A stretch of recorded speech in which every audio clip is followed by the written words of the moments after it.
The Wannsee notes made by Eichmann have a target death toll of 11 million Jews for this operation, and they plan to coordinate rail transport and the acquisition of labor and forced labor, aiming people at Auschwitz and Treblinka, and the new methods of mass killing were being explored at Treblinka and Auschwitz-Birkenau. Here's a brief map of some of the locations of concentration camps, which are in green, and the death camps, which are in red. Kelno, Treblinka, Sobibor, Majdanek, Belzec, Auschwitz, Birkenau, and others were mainly concentration camps, which were, of course, horrible. There was slave labor, starvation, and death, but there were generally no gas chambers and ovens. Auschwitz-Birkenau was a gigantic complex. Treblinka was very different. It was specifically only a death camp. And from some reports, it was actually terribly run, even though about 400,000 people died there.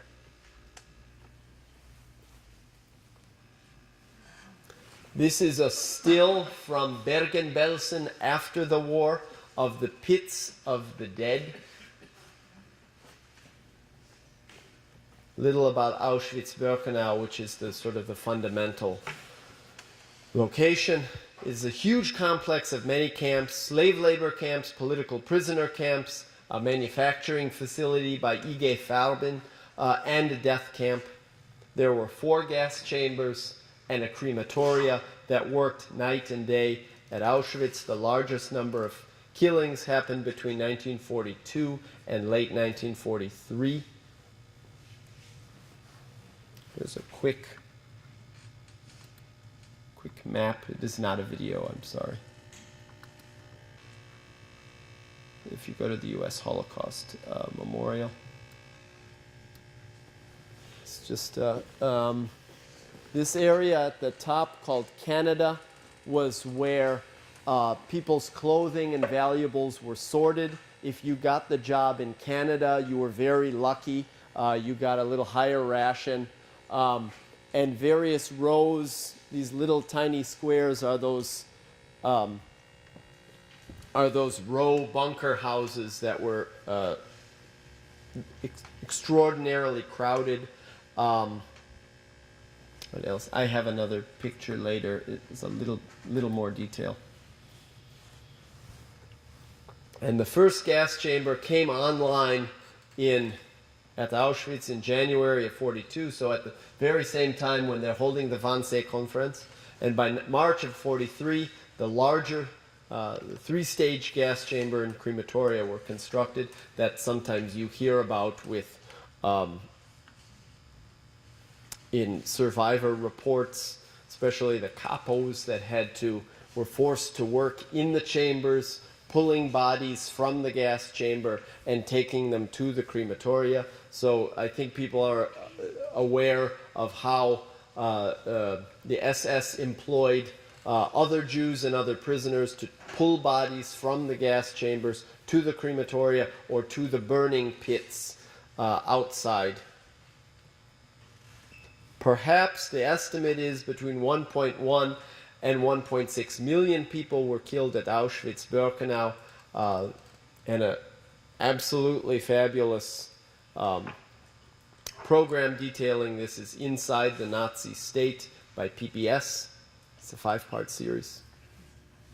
This is a rare photograph taken of the Hungarian Jews arriving late in 1943. Cameras were prohibited, but somebody, either an officer, snapped this picture. So you can see the huge crush of people that had just embarked. Hungarian Jews were relatively safe and unpersecuted under the Admiral Horthy regime up until he refused to deport Hungarian citizens who were Jewish, and then he was overthrown and replaced by a much more violent I believe it's Cross and Arrow fascist movement in Hungary, and they vehemently and fervently deported about 300,000 Jews to Auschwitz and other political prisoners.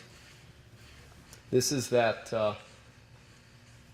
closer view of Auschwitz, so you can see it's very huge. These were Allied photos from 1944, and Jewish groups at the time pressured the U.S. government to bomb the rail lines, and an internal memo said, "Quash this report, say nothing of it."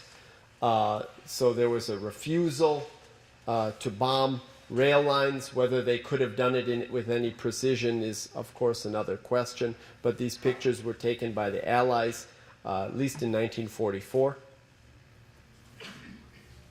And at liberation, these were pictures taken by the Soviet Red Army of the few remaining prisoners at Auschwitz. Auschwitz was abandoned very, very late in 44, late in 44, because the Red Army was coming very, very close, and the Nazis blew up barracks, blew up the crematoria and the gas chambers, and moved most of the inmates out. Some went to Bergen-Belsen.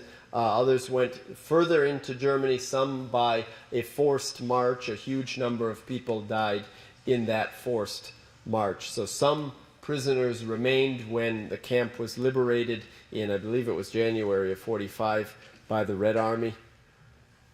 These were piles of shoes and clothing in the Canada area, much of which, when they were looted, the local SS would take their share, and they become very, very, very wealthy off of this, at least until they were either caught, arrested, etc. Oh, this is a rare photo of what's going on here. This is when the camp is operating, and these are capos and others pushing bodies into the burning pits. So you can think about what this gigantic process is going on. The people around knew what was going on. They had to have known something. The whole air smelled of burning flesh night and day. So the local people knew what was going on, or at least it would be very naive of them to not know. Look, trains come in full, trains leave empty. And also local, I believe, being shipped back to Germany, ash from the crematoria would be used as fertilizer, shipped back to Germany.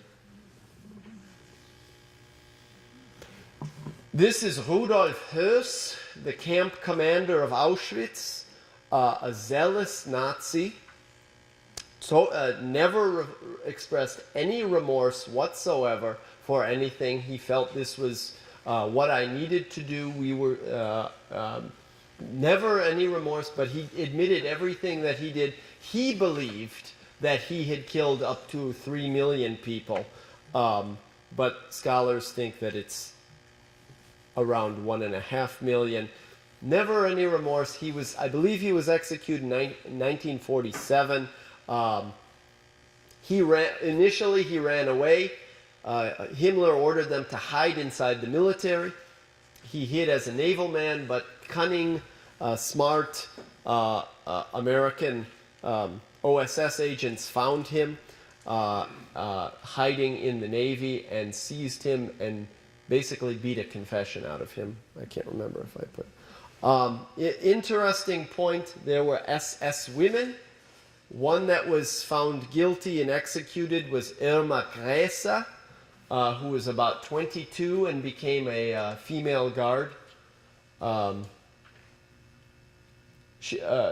Survivors who testified against her said that she was extraordinarily cruel, shooting I think they said about 120 people summarily executed in front of them.